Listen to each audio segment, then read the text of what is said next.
दुनिया इस हफ्ते के नए एपिसोड में आपका स्वागत है। मेरा नाम है नील। हाल ही में स्वीडन में आम चुनाव संपन्न हुआ।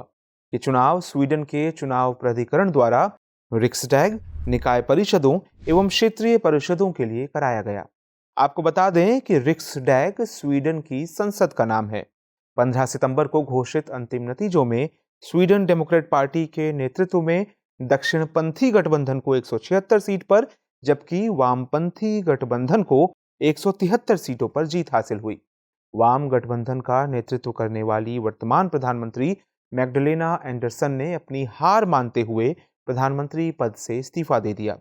हालांकि पूर्ण बहुमत किसी भी पार्टी को प्राप्त नहीं हुआ, फिर भी जीते हुए सबसे बड़े गठबंधन के नेता उल्फ क्रिस्टरसन सरकार बनाने की तैयारी में है।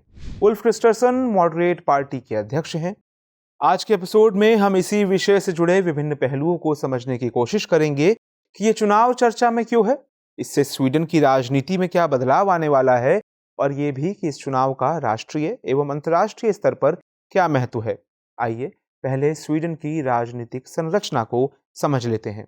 स्वीडन में ब्रिटेन और भारत की तरह ही संसदीय व्यवस्था है।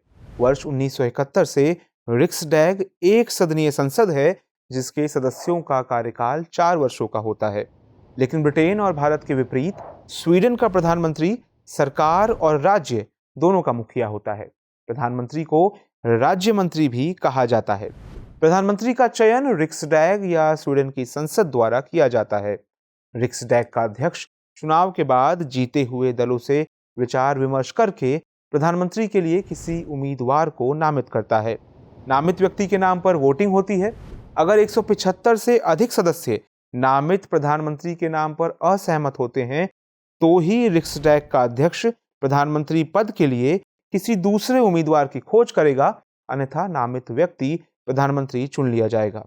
इसका अर्थ है कि नामित प्रधानमंत्री को स्वीडन का प्रधानमंत्री बनने के लिए जरूरी नहीं कि उसके समर्थन में आधे से अधिक यानी 175 से अधिक सदस्यों की सहमति हो, बल्कि जरूरी है कि नामित प्रधानमंत्री के विरोध में 175 से कम सदस्य हों।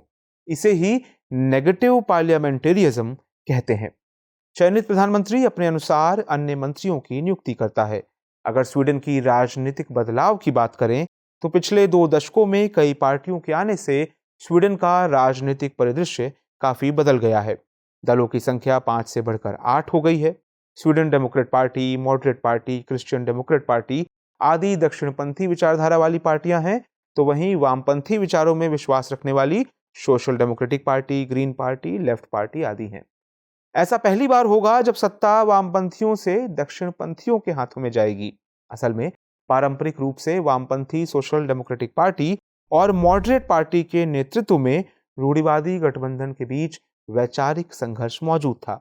लेकिन स्वीडन डेमोक्रेट पार्टी के राजनीति में आने के बाद से स्वीडन की राजनीति में आमूलचूल परिवर्तन आया है। कभी कल्याणकारी राज्य के रूप में जाने वाला राज्य अब आर्थिक भ्रष्टाचार, अप्रवासी विरोधी धारणा और राजनीतिक ध्रुवीकरण की चुनौती से जूझ रहा है। 2002 से 2022 तक के चुनाव परिणामों के संबंध में यदि 2022 के चुनाव परिणाम को छोड़ दिया जाए तो सोशल डेमोक्रेटिक पार्टी और मॉडरेट पार्टी हमेशा ही पूर्ण बहुमत से सत्ता हासिल करती रही हैं। 2014 और 18 के चुनावों में सोशल डेमोक्रेट्स पार्टी और मॉडरेट्स पार्टी के बीच सीमित प्रतिस्पर्धा थी, जबकि 1988 में स्थापित स्वीडन डेमोक्रेट्स पार्टी ने इस बीच धीरे धीरे अपनी राजनीतिक जमीन तैयार की। 2015 के बाद स्वीडन डेमोक्रेट्स पार्टी के प्रमुख मुद्दों में अप्रवासन का विरोध करना, स्वीडन को स्वीडन ही बनाए रखना तथा रूस और अमेरिका से बराबर दूरी बनाए रखना आम लोगों के बीच काफी चर्चित हुआ।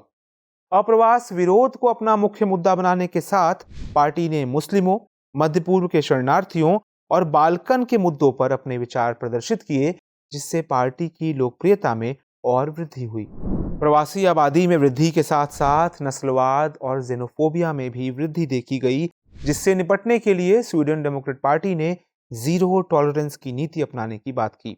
अगर यहाँ एक वाक्य में जेनोफोबिया का अर्थ समझें तो इसका तात्पर्य दूसरे देश के लोगों या अपने से अलग नस्ल या राष्ट्रीयता वाले लोगों के बारे में दुराग्रह रखने से है।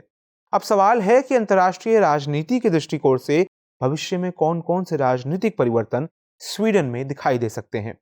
दरअसल स्वीडन अपनी विदेश नीति में न्यूट्रल रहता है, अर्थात किसी भी सैनिक गुटबाजी से दूर रहता है।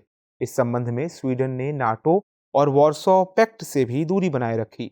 लेकिन 2021 में स्वीडन की पहली महिला प्रधानमंत्री बनी मैग्डलेना एंडरसन ने यूक्रेन में रूस के हमले के बाद नाटो में शामिल होने की बात कही। अपनी ऐतिहासिक तटस्थता की नीति का त्याग करते हुए स्वीडन और फिनलैंड ने औपचारिक रूप से नाटो की सदस्यता के लिए इसी वर्ष आवेदन किया है।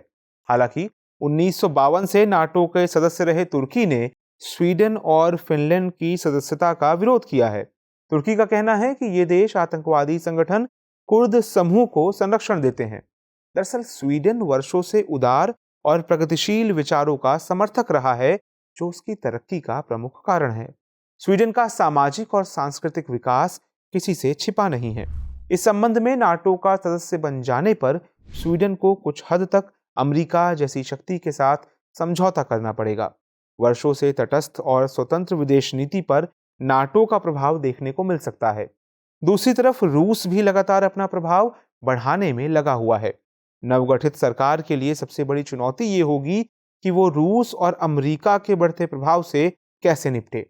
दूसरा रास्ता हो सकता है कि स्वीडन नाटो की सदस्यता ग्रहण ना करे और अपनी तटस्थता की पुरानी नीति के माध्यम से अपनी विदेश नीति का संचालन करे। चूंकि गठबंधन का मुख्य चुनावी एजेंडा स्वीडन फर्स्ट की नीति और आप्रवासन को रोकना है, इसलिए पूरी संभावना है कि स्वीडन में आप्रवासन को लेकर नया कानून देखने को मिले। इस संबंध में इराक, अफगानिस्तान, सीरिया से आने वाले गैर नॉर्डिक आप्रवासी और सोमाली टाउन, चाइना टाउन और लिटिल इटालीज जैसे समुदायों को आने वाले वर्षों में सख्त आप्रवासी और निर्वासन नियमों का सामना करना पड़ सकता है। इस एपिसोड में इतना ही।